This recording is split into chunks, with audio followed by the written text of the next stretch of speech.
So you should be receiving the prompt now. And I'm going to pass this along to Bad Buildings Project Associate, Nicole Diaz, who will be getting us started. Nicole, the floor is yours. Awesome. Hi guys. I believe I pretty much know everyone that is in this room. I am excited for this session today. I'm excited to really push the recording of this session out throughout the rest of the year, especially right before those winter months where we're trying to concentrate on focusing for these properties today. If any of you have not been with us for any of our Bad Buildings webinars before COVID, we as in WVU Bad Buildings hosted a yearly in-person one-day summit, and that the last summit we had was planned for April 2020, and then COVID hit.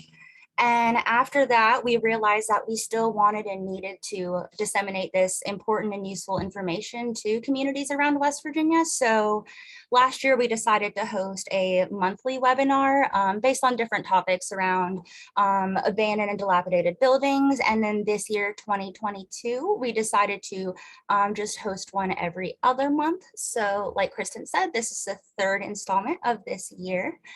And with that being said, feel free to drop any future topic suggestions into the chat at any point or email me at any point.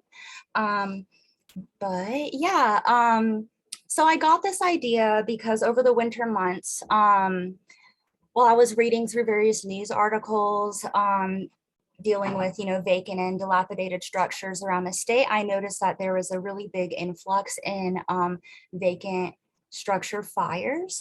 And so I decided to, kind of do a little more digging into that. And then I found out that I believe it was Nitro had about 3 or 4 in 1 week. The same thing in Charleston. And so I really wanted to do the whole session on that. There are numerous reasons as to why a vacant structure would catch fire. But, in the winter months, there are trespassers seeking shelter, from the cold and the elements, and typically they're starting a fire for warmth. Some of these fires are set on purpose to purposely set fire to the entire structure. But we don't really know, like how long these structures have been vacant necessarily, or what's inside of them. Some of them may be storing hazardous materials. And, the people who respond to these fires first, they are the ones who can really tell us, the hazards and the safety aspects and the differences between entering a vacant building that's on fire and a not vacant building, or, if they're unsure if it's vacant, and kind of those impacts that it has on them. I did pull just 2 little statistics that said a couple years ago, U.S. fire departments responded to an average of 30,200 structure fires per year in vacant properties only. And also more firefighters are injured while operating at fires involving vacant and abandoned properties than any other property type. And that is from the National Fire NFPA. And with that, I do want to pass it on and let Matthew, Casey, and Kim all introduce themselves quickly. So I will just pass it on to one of the 3 of you, whichever one wants to unmute first.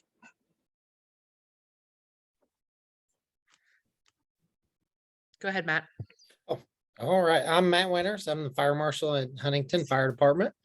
I've been with the city of Huntington for 24 years. I've been the fire marshal for the last 5.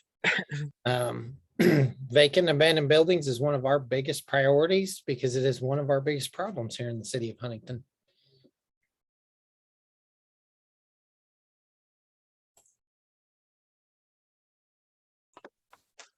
Casey Mathis, City of Nitro Fire Department. I'm chief at the City of Nitro. I've been with Nitro for about over 25 years now, professionally, and we're a combination departments. So I've been here a total of 25, and I've been chief the last 2. Hi, everybody. I'm Kim Reed. I'm with the City of Nitro. I'm the city planner as well as the executive director of the Nitro Land Reuse Agency. So both of my professional hats deal with vacant and dilapidated properties. So I'm here to support the vacant property side of the first responder danger.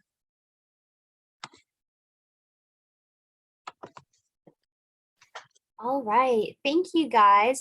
So this is going to be set kind of like panel style. So Kristen, you can go ahead and stop sharing the screen. Thank you. So we can see mine and all our lovely speakers' faces during this. I just kind of wanted to kick it off with just a general question about how you guys, if you guys have personally really seen an influx in fires in vacant structures versus occupied in this past, mostly winter months, but in the past year, I would say.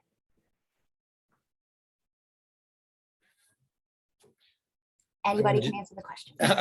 I'll jump in first on that, and then we generally see an increase in fires in vacant structures in December, January, February, March. Not uncommon.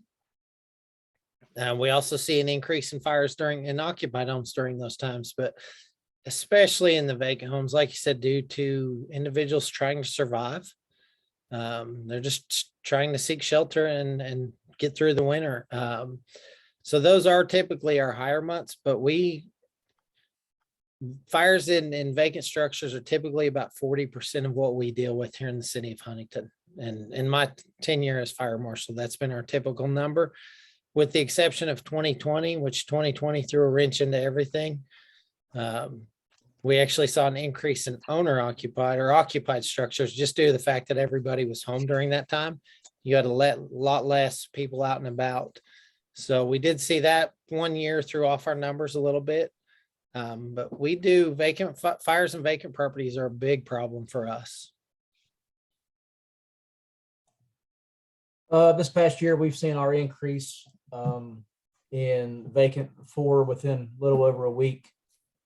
But most of ours are fires in occupied. But however, the trend started switching roughly this year. We'll have, times we have vacant or unoccupied homes, but this year it really changed. And it seems like it's changing throughout the community here in the local and the western end, in our fire, not only our fire district, but those that we run mutual aid with.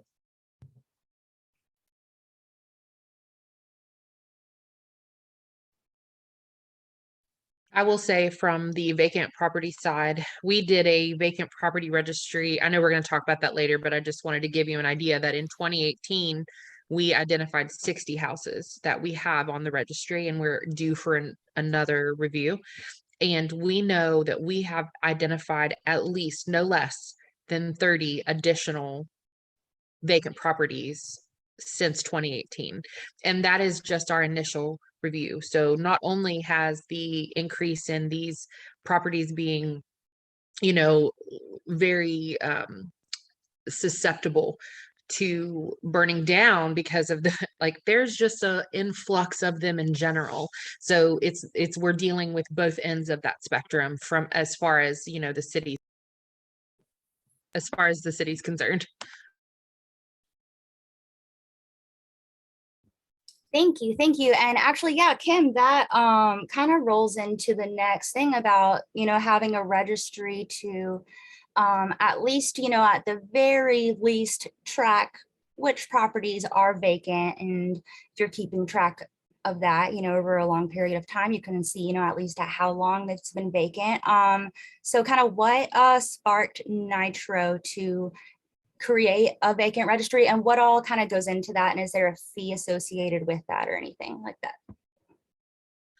Yeah, back in 2018, before I actually started working with the department, Jonathan Adkins, who some of you know because he was here before as a fireman and worked in the building department, but he went to Memphis and did the training, and WVU BAD Buildings is what inspired us to get that vacant property registration. We were already starting to see a problem.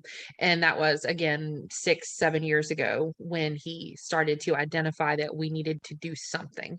And so we've had our vacant property registration active since 2018, and ours caps at 5 years at $1,000. So we are definitely looking into updating it to make it more of a fine than something that someone can pay to keep the heat off of them, or a convenience fee. So we're looking at restructuring our vacant property registration. We feel that's critical to get people to feel compelled to be part of the solution and not part of the problem. But like I said, we have seen an increase. We're getting ready to do another review and address ones that have maybe been sold or burned or demolished, or, you know, the status. And so we look to see almost 100 on this list. Wow, that is crazy. And I promise everybody that I had no idea that she was going to plug WVU BAD Buildings when I asked that question. That No. was before my time, before I was here. So I had no idea. Well, it was before my time too, but I went to the WVU BAD Buildings presentation that you did in 2019 maybe, or 2018 at the Embassy Suites. And I came back and said, Jonathan, what about this? And he said, we're already working on it. I've been to Memphis. I know what I'm doing. Don't worry. And I was like, okay, that sounds great. And little did I know, all these years later, Jonathan would be gone and I would be covering for him when it wasn't even that way, written that way. So it was a very well-deserved plug. Yes, it is amazing. It is amazing how things happen. And I know that Matthew and Crystal is on here somewhere too. Crystal, you don't need to speak, but I know that you know this. So Huntington also keeps track of their vacant properties, I believe.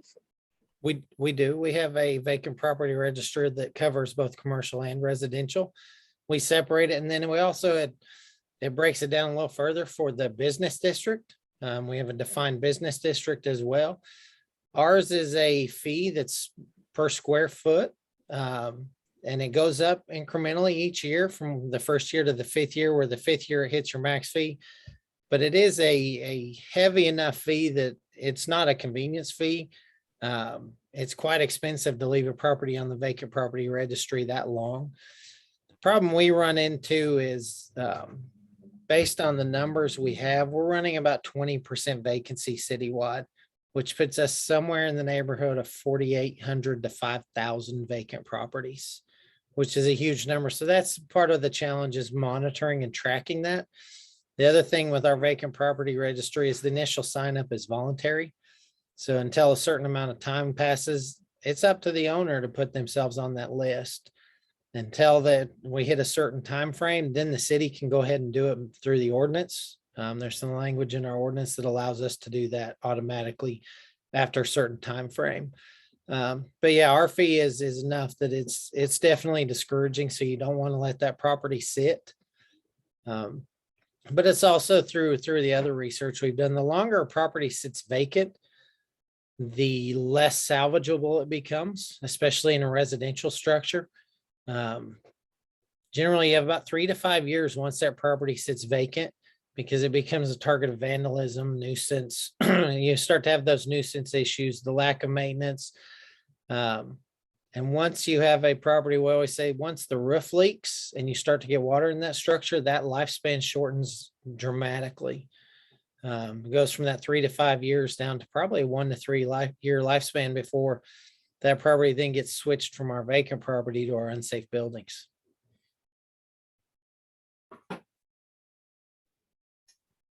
Kim, does Nitro have an unsafe buildings list as well, or just vacant? Both. We are currently working on with our municipal attorney.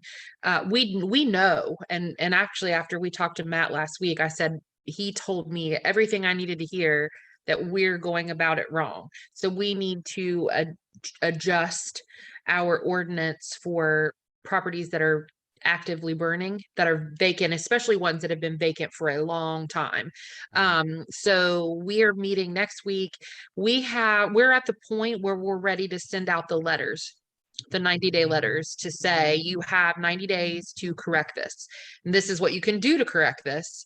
some of which we know there's no possible correction, or the only correction possible is demolition.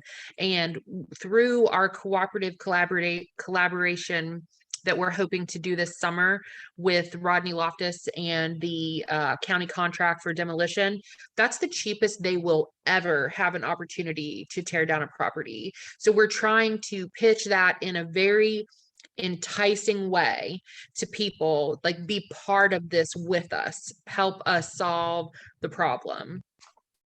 So we have both, and we are working on both.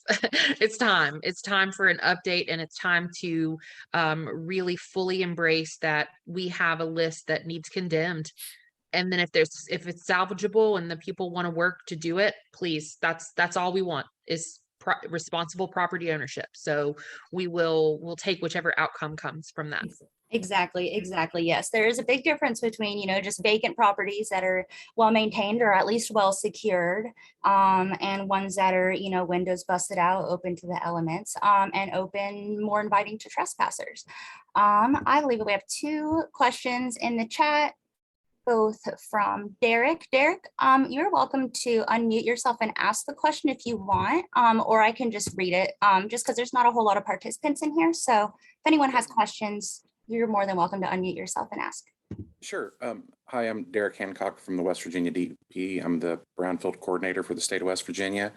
I'm trying to get up to speed on all things bad buildings. And part of this conversation, I kind of had 2 questions. One of them, Kim, you brought up that they were able to demolish a house. This is really just because I'm trying to get educated on that. What is the cost for something like that? Well, I know that different contractors will charge you different prices, but what we're paying to Rodney Loftus on the county contract for the massive demolition project is $4.50 a square foot. It doesn't matter if it's residential or commercial. Oh, wow. So that's the lowest cost in Kanawha County. Now, I don't know about Cabell, Putnam, but that's what they're offering in Kanawha. Okay. And the majority of our demo list is in Kanawha. We have a few Putnam, but mostly we're dealing with Kanawha. That leads me to a follow-up question, which is different than the other one I asked. But what are you guys doing for assessing these properties for lead and asbestos? Or are you? Yeah, I mean, for us, all of those properties have to go through the, asbestos. It has to be tested. It's not Okay. The incident command may call for it to come down during a fire, and then they come back later, they test it, then they haul it away. But no matter what, you're not getting around that, that testing process. And then this is just another curiosity question, just trying to get up to speed. How are commercial properties handled differently when they're left vacant? Because we know we have a big problem with that. I'm gonna let Matt Winters talk curious. about that. I'm not even gonna, he's got way more experience there. Commercial properties are a lot more challenging. Usually your openings to board them up or secure them. Of course, you have bay doors, things like that are a little more challenging. So they take more time and effort. We try and board them when we can. And then in addition, of course, commercial properties are exponentially more expensive to demolish as well, because you have to do so much more testing depending on what the occupancy was prior to becoming vacant. Like a dry cleaner, you have to do your ground testing. Some of the other industrial sites, there's just so much more. And that's where we drag you guys in from the DEP. Sure. To make sure we're getting that testing right. But commercial properties are actually the toughest part for us to handle. We've got a really good handle on our residential. Crystal laid the groundwork and she pointed us all in the right direction and raised us all right. So our residential, we're in really good shape. We do all of our asbestos testing, and I'll circle back to that, but commercial has been a lot more challenging. And that is, we really fight with the commercial. So I don't have a great answer on that. Sure. We always start with those with a notice of violation and put it on the owner to secure it. We want that onus on them, that liability on them. It's their property. So they need to have a part in securing it and maintaining it. Yeah, that was my question too, is you guys talked about assigning fees for not having a home in use or being considered dilapidated. There are a lot of industrial facilities that are along those same lines. Are you allowed to issue fees for those as well? Yes, through our ordinance, we can. Wonderful. Okay, thank you. And I saw Crystal comment. I'll just throw this back up. Crystal was our demolition specialist for years. And she recently took on another role. And so unfortunately, we no longer get her to ourselves. We have to share her with the whole state now. But we all benefit from that. Yes. I will say that one of the unique issues that we have in Nitro is that almost all of our industrial sites, or whether it's large industrial, light industrial, they all sit right on the outside of city limits. So they do not apply to our registry, which is very unfortunate for us because we do have quite a few vacancies over in the industrial side of Putnam County, in the Nitro. But they do have to pay a fire fee. And I'm right, Casey, even if it's vacant, they still are on the hook for their fire fee outside of city limits. Yes, whoever Okay. is the building or the business is registered to, they are still responsible for their fire fee. So we do get some protection, some care for the initial cost of potentially having, the firemen have to respond. I mean, that's because of the tire fire, right? I mean, that goes way back, almost 20 years ago, but that's where that generates from. But just to give you a little heads up, in Nitro, that's something we face, is when it's just right outside that city limit, we have no control over their vacancy. I understand. Well, thank you so much for letting me interject and ask my questions. Thanks, Nicole. Thank you, everyone. Absolutely. Thank you, Derek, for those questions. Hold on, I'm like looking at the chat too, sorry. I had another question that just popped up in my mind. Casey and Matthew, when you guys are called out to a fire, and are there different protocols for if it is vacant, you guys know it is vacant, has been vacant, versus, I mean, obviously, besides the fact that there are people living in there if it is occupied, but like, are there different equipment that you guys bring along with you, or more people, or any types of different measures? No, same protocol. Obviously, we stated in the last meeting that there's people on the streets. We see these people potentially coming in and out of the building. So we have to go in and still do our thing within reason if it's potentially safe for the guys to go in.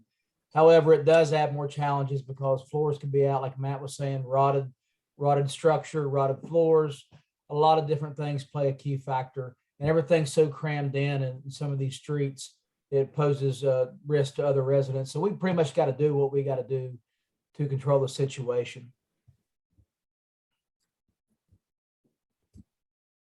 Thank you. I have a question. Are the vacant property lists initially being generated from the county assessors generally? I was going to say that is a good question. That just, how do you guys determine if a property is vacant? Is it they haven't been paying their taxes? Is it like a window type survey, word of mouth? Ours is here in the city. We have to find ours as we find them.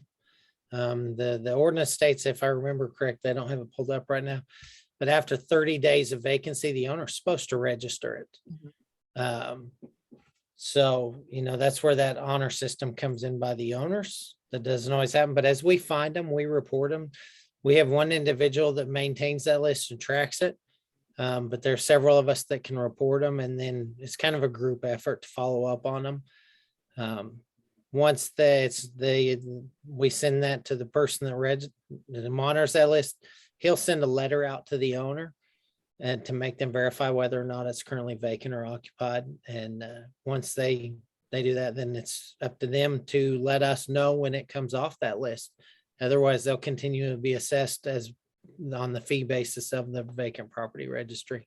Yeah, we allow a few, like if you're actively marketing it, or, so there's a few things that, we won't necessarily ding you on after 30 days of vacancy. We also go and use the municipal service fee if it goes and it's not being paid, that's like one of the very good indicators that can tell us that it's not occupied. Also, we can go to Nitro Regional Wastewater, confirm water usage, stuff like that. So we have some control that gives us a way to maintenance it. But interestingly enough, when Jonathan created it back in 2018, we utilized the fire department because our thought process was, and still is, nobody knows the streets of Nitro better than the fire department. Those firemen are part of their training is they drive around and get familiar with street names. Can the fire truck fit down the street? I mean, that's part of their training. So he offered overtime to some of the firemen at the time to drive around, and he gave them a spreadsheet that gave them like some questions. Does it look like nobody's been there in months? Is the mail piling up? So he had sort of a checklist of like some very clear indicators that this is a vacant property. And so they went around and they drove all over town, the whole entire length of town, to every home almost, and determined whether or not a house was vacant or not. And then they submitted that, put it into a spreadsheet, and that's where we started from. And it's almost 5 years later, and it's time to update. Thank you guys. Yeah, that is helpful because as you know, you can't just go on the internet and just find a list of all the vacant properties in your communities. So it really is a group effort. I've heard before utilizing the firefighters and, if a town has code enforcement and also, right, the utility people who are going out and looking at the meters and who can determine, if it is an occupied structure or not.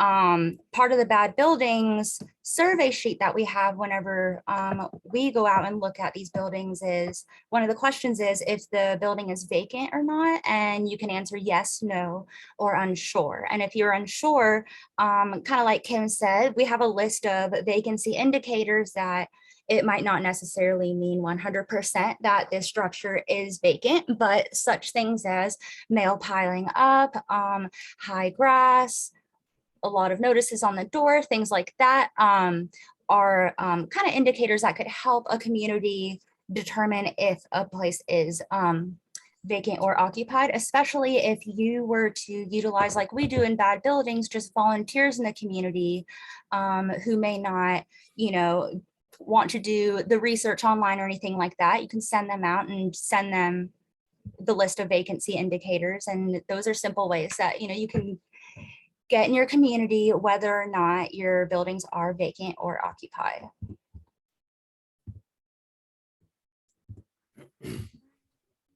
I have a question for Matt. In Huntington, how do you know how can you assess whether or not someone is working towards, how do you know in the field is what I'm saying? Like, how in the field do your firefighters or first responders know the status of a home? Do you have some sort of way to know information sharing? Is it just, we here in Nitro don't have it, and I don't have a way to share my registry with those guys in the field. And that's a problem for us. And we've been talking about it, trying to figure out without spending hundreds of thousands of dollars on software and equipment, other than just word of mouth and common knowledge, and maybe just being able to see with your own eyes that a property's boarded up. How do you, and you have a lot bigger city, so how do you share that information with your first responders? So we are just now transitioning to what I think is a really good way to share this. In the past, we did it, and Chief Mathis may be familiar with this, but the NFPA and the IAAI had come up with a system where when you boarded up a structure as vacant, you'd actually stick a red square on the front of the house. And the square, depending on what the white reflective was, would tell you if it was just vacant, whether it was vacant and unsafe. And so they had a system like that. We didn't really like that system. It's hard to maintain. We kind of felt like it just was advertising the problem properties and saying, hey, come on into this one because it's vacant and unsafe. But so we're just recently, we're in the process of switching our records management software that we use here internally in the fire department. So we are adding all of our vacant and unsafe properties to our occupancy module in this new software we have. So therefore, when the guys get dispatched to a certain address, if that address is in the system, it will populate on the iPad on the truck and show them that it is a vacant or an unsafe property. That's the way we feel is going to be the best way to go with this. It's going to take a lot of front end work to load that information, but that way they have it, and then they'll have the ability when they respond, if we have it listed as vacant and boarded up and it's not, they can let us know. If it's no longer vacant and someone has moved in, they can let us know. So that's going to open up that communication internally within the fire department really well. We are going to take the vacant properties registry.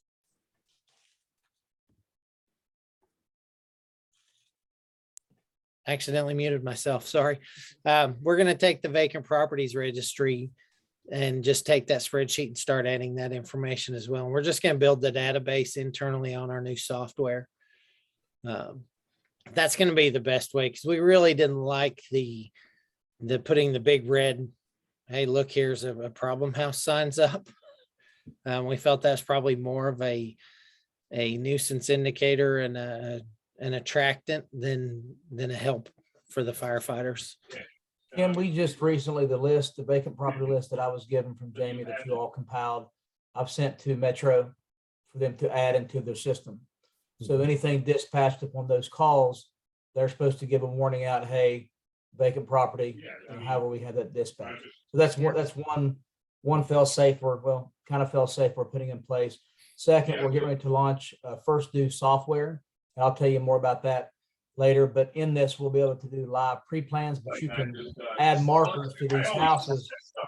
Say they're up on an inspection, Matt, and like I said, good news. So you can help by you apply a marker in this, and it shows you a warning. It can be a vacant house warning. So everybody responding to this can click and see that this is a vacant house. But it takes time. You got to input all this stuff. But we are trying to find measures to help us, and it's going to help Kim in return, because we're going to give her access to these things so she can actually add, subtract, whatever she needs to do. And I think that'll be a better way, Kim, to keep track.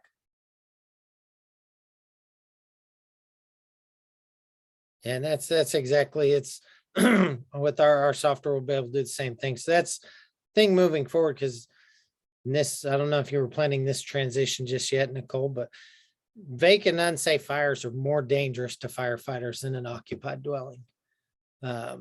You're at a much higher risk of injury or death fighting fires in these properties, for the pure and simple reason that they are the target of vandalism. People come in, they knock holes in the walls, they knock holes in the floors, they steal the copper, they strip the wiring. So therefore, you don't know the actual condition of what's been done physically from the vandalism, and then you add on the environmental deterioration from leaking roofs, failing foundations, and just years of rot. Here in Huntington, almost 60% of our homes were built before 1960. So that's a huge number of homes in the city that are at least 60 years or more older, and about 25% of those are hitting the 100-year mark. So we have just old homes here that, they have outlived their lifespan, their intended lifespan when they were originally built. For sure. We have that. We have over 100-year-old bungalows that are, I'm sure, something that every time there's a vacant fire, before they hear, the address, Casey and them are like, that this is, this is scary. But we do have, some plans that we are going to try to update too, like updating our unsafe, uninhabitable lists. They're currently just these little tiny things that people can peel off and go right in. Well, that's not super effective. I don't necessarily want to draw like a huge arrow to this is a vacant house, but if it's a misdemeanor to remove that sticker and enter a property that is unsafe, uninhabitable, Therefore, when you go in there and you get hurt or you set it on fire intentionally or not, my first responders are the ones that have to come and deal with it. So I want to try to make it to decentivize people breaking in as much as possible. Like, I would like for that to happen. I think that's important. And we've also talked a lot about just the general in Nitro. I'm sure Huntington's similar. Everything is very close together. Every little house, every little street. And I don't know, do I have the ability to share anything off my screen? I have a picture I want to show you guys from one of the structures that burned during that week in Nitro, where we had 4, it was in February, I think, right, Casey? We had 4 structures burn within a week, and You're they good were to all go, vacant. Kim, if you wanted to share your screen. Okay, give me just a second, but I just want it for visual impact alone. I wanted you to see what it means when Nitro firefighters are out here fighting a structure fire in a small town. So this is the fire that burned the abandoned apartment complex. Okay, you see it's a very small area. Look at it from Main Avenue. You cannot They had to see. go in from another angle over top of other people's homes in the bucket truck. I mean, it's just insane Kim, when you one think of it. second. You couldn't see that? No, did you press the share screen button at the bottom? Well, I thought I did, but let me hit it again. I might have got excited and not hit the right thing. Okay, here we go. Can you guys see that now? Yes. Okay, so this is the fire that, one of the fires that happened was to an abandoned apartment complex. So this particular fire, we knew it was a vacant property. It had been vacant for a very long time. And Casey and them knew that it was going to be a potentially very dangerous situation, with also potential fatalities to people that were squatting in there, because it was February. So in that time, when you look at these pictures and you see this took, as a person who lives in this area, I was impacted by this photo that I saw on social media. They're over top of these people's houses. They're back in these people's backyards, trying to get into this really tight space to put out a fire from someone who has squatted and set it on fire, probably just trying to acquire warmth. I mean, I'm not going to pass judgment on the reason that the fire started, but nonetheless, every person that lived within this area was at risk. This was not just a risk to the first responders or the people who were in the building. This was very much in a very small neighborhood. And we all could have been very negatively impacted by this. Would have been the 3rd fire of the week, which started with this fire at the storage buildings near the entrance to the Nitro, like the Institute side of Nitro in That was the East first Nitro. fire of 3 This in was one the week. first one. Right, Casey? This was the first fire of the week. It was on a Sunday. Yes, Yeah, They were all on vacant properties. yes. yes. There were 2 commercial and 2 residential. Yeah, the thing is the apartment complex fire, I was going down the road to go somewhere and actually drove up on that.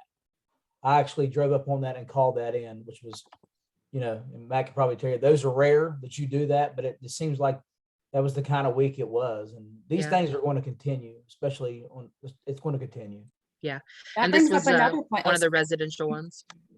I was just going to say that brings up another point in that if a structure that is abandoned and vacant is set on fire and it is accidentally set on fire, maybe not a single person is there. Who knows how long it is until, someone actually realizes that it's on fire. How long has it been burning by the time that firefighters come? I'm sure that obviously has a major impact in the length of time that a structure was burning before you guys even found out about it.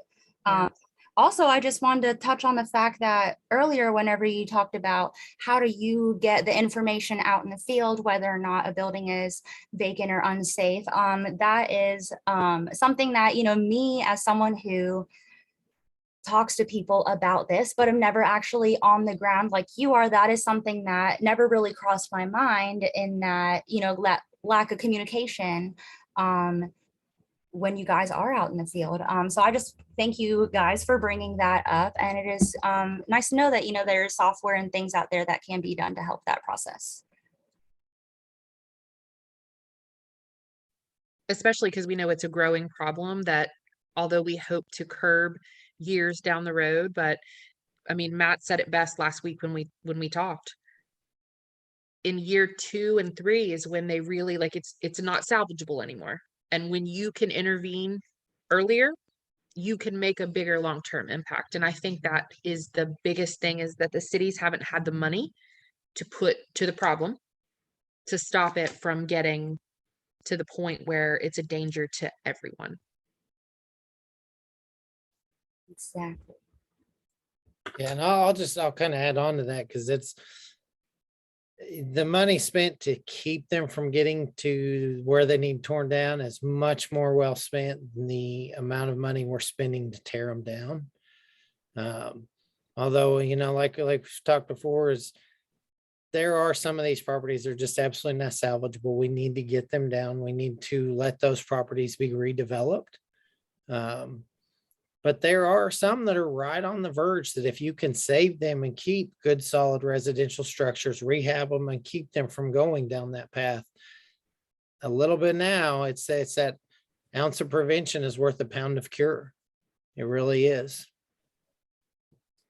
That is an important step in the bad buildings process. Actually, whenever we have communities go out and fill out these surveys, there are 4 different categories that buildings can fall under.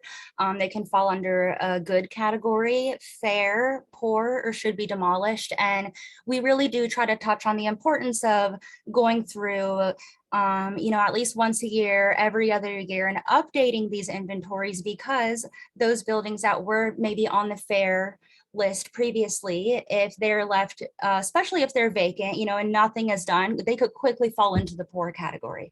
And those buildings that were in the poor category could quickly fall into the should be demolished. So that is another reason why we wanted to touch on the importance of even just having a simple inventory, not necessarily a full-blown bad buildings inventory, but even just to keep track of whether or not structures are vacant. We have about 14 minutes left, and I kind of just wanted to leave the rest to if there were any questions and any important things that you wanted to touch on, Matt, Casey, or Kim, because I know that you guys probably give these types of talks to different crowds more often than I do.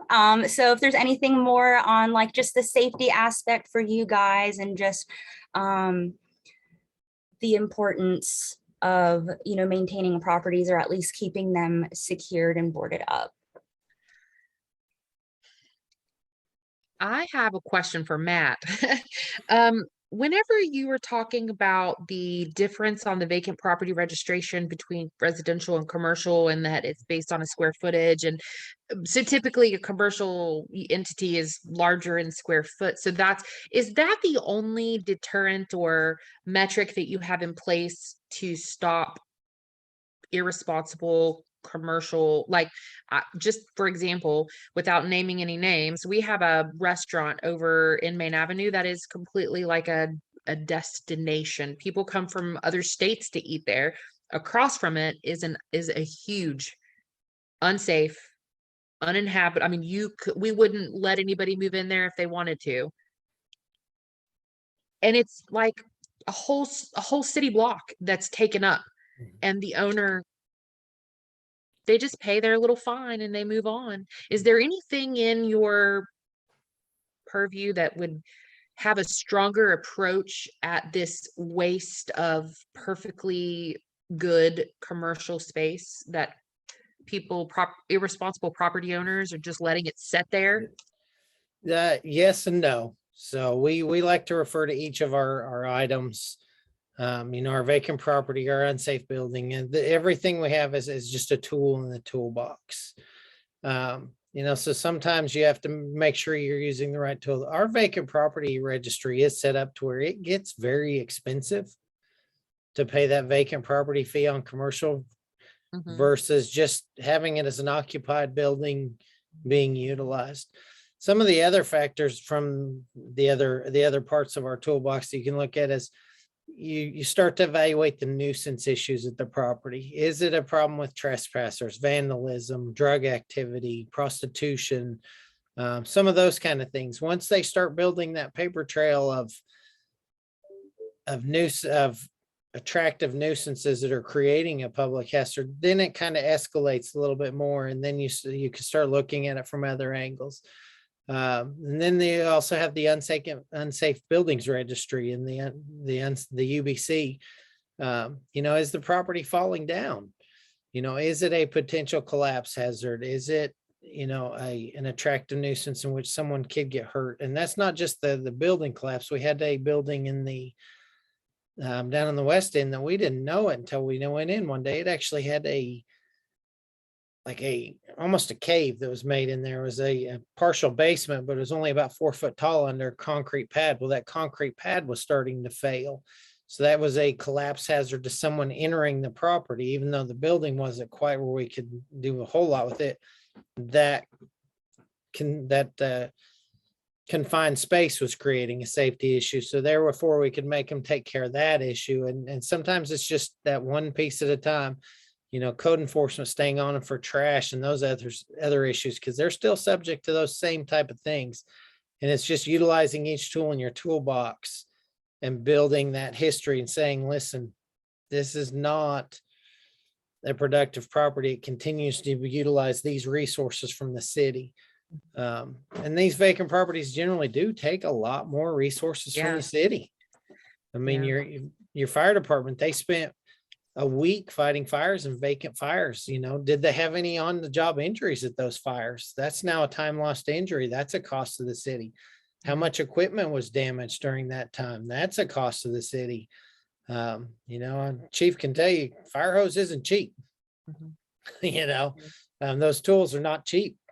So these buildings start to create that nuisance and the drain on the city resources. So it's just, you have to make sure you have a deep toolbox with a lot of different options so that you can appropriately handle it, but yet not seem too heavy-handed. Because you have that fine line you have to walk of, let's maintain it, make it productive, and make the city stronger, better, but we're not here to take your rights or your property. Yeah. Well, that just goes back to our responsible property ownership. I mean, people definitely need a lesson in that.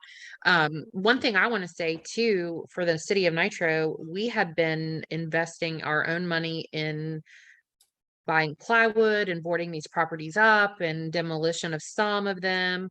But I will tell you, to this group and anybody who listens to this later, don't forget that any demolition cost, any asbestos testing, any work you have to do quieting titles or buying properties. I mean, you can talk about acquisition to boards on the ground. You can use your American Rescue Plan money to do that. And the city of Nitro has recently just pledged almost $100,000 towards a large demolition project that is 100% American Rescue Plan money. So there's a lot of really great uses, but in this town, we consider that, this is our infrastructure and we have to take care of it. So we are going to use that money on those projects, and we are going to try to utilize any funds out there. The money that the state auditors have worked on acquiring for us through the DEP REAP program, we intend to try to use that as well. So we are using every single tool in our toolkit that we can to address this blight and dilapidation that is only intensifying in these small communities. Like, I don't even want to touch on the rural communities, but here in the cities, this is what we're dealing with. And it is, that is a good point, that that money is able to be used for demolition because, as most of you guys know, it is hard to come across money for demolition in this state. That is not something that you need to pay back. So the American Rescue Plan money, yes, as Kim said, it can be used for demolition. As well as in the future, we will have a session on that demolition money that Kim just mentioned through DEP sometime in the future. So definitely look out for that.